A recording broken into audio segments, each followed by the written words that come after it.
Right now, Pittsburgh's best sports show is about to begin. Call us or tweet us. We've got things to talk about on the Nightly Sports Call. All right, thank you very much, Kimberly. Oh, I appreciate you always being here. We appreciate your calls at 412-575-2600. You don't mind if I call you Kimberly, do you, Kim? Anyway, we're here talking sports with you, Bob Pompeani, until 11 o'clock. That's the number. You can also tweet us at KDPomp.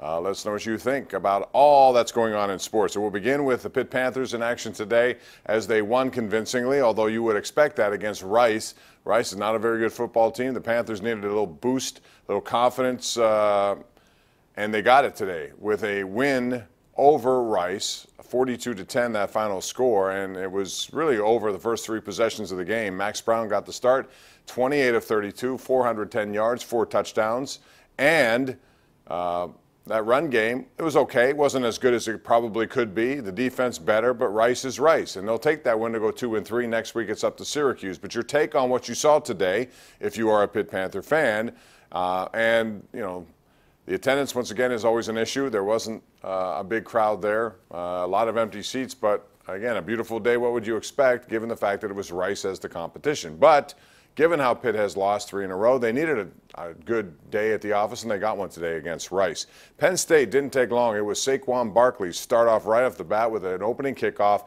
He came into this game leading the country in all-purpose yards, and right off the bat, 98 yards, an opening kickoff return to the house.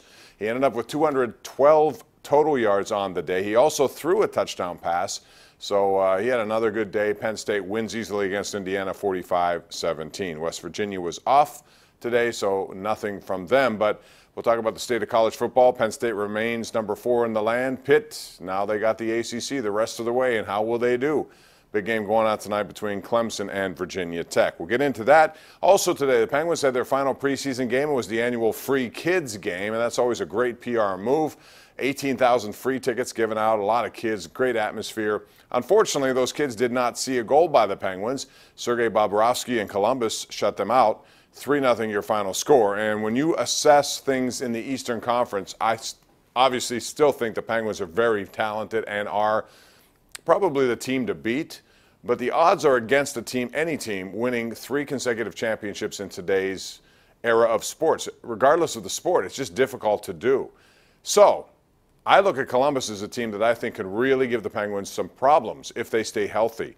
They are a talented team. They brought in Artem Panarin, and Panarin is very good. He got a goal today on the power play.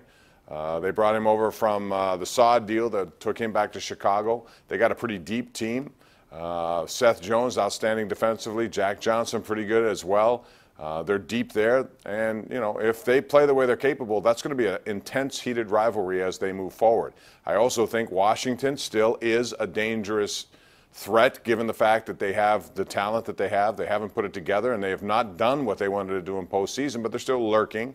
Ottawa's a good team. I think Toronto will be better. I think the New York Rangers have added some speed to their roster. So this is going to be a very challenging Eastern Conference. It gets underway on Wednesday night, and that is the banner-raising ceremony, 8 o'clock, face-off against the St. Louis Blues.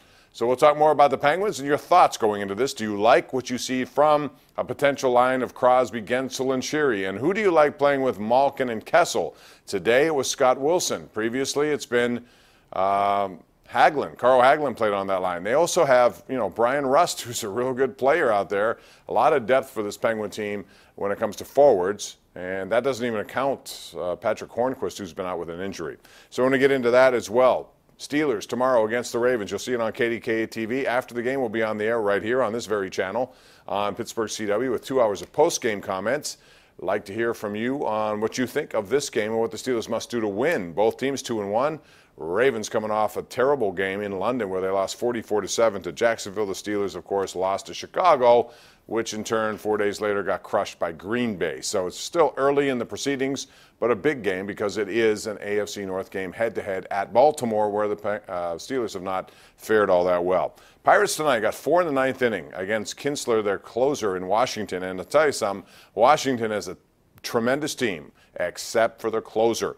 Last year, they traded Felipe Rivero to the Pirates. Don't you wish, if you were them, that you had Rivero back? Instead, they acquired Mark Melancon. That's fine as long as they could have signed Melanson, but instead he went to San Francisco, and they've been searching for a closer ever since. The Pirates got 4 in the ninth, a 3-run triple by Max Moroff, cleared the bases, won the game. If you're Washington looking at this situation, man, you got a good team, but your closer may kill you. You have to win 3 series.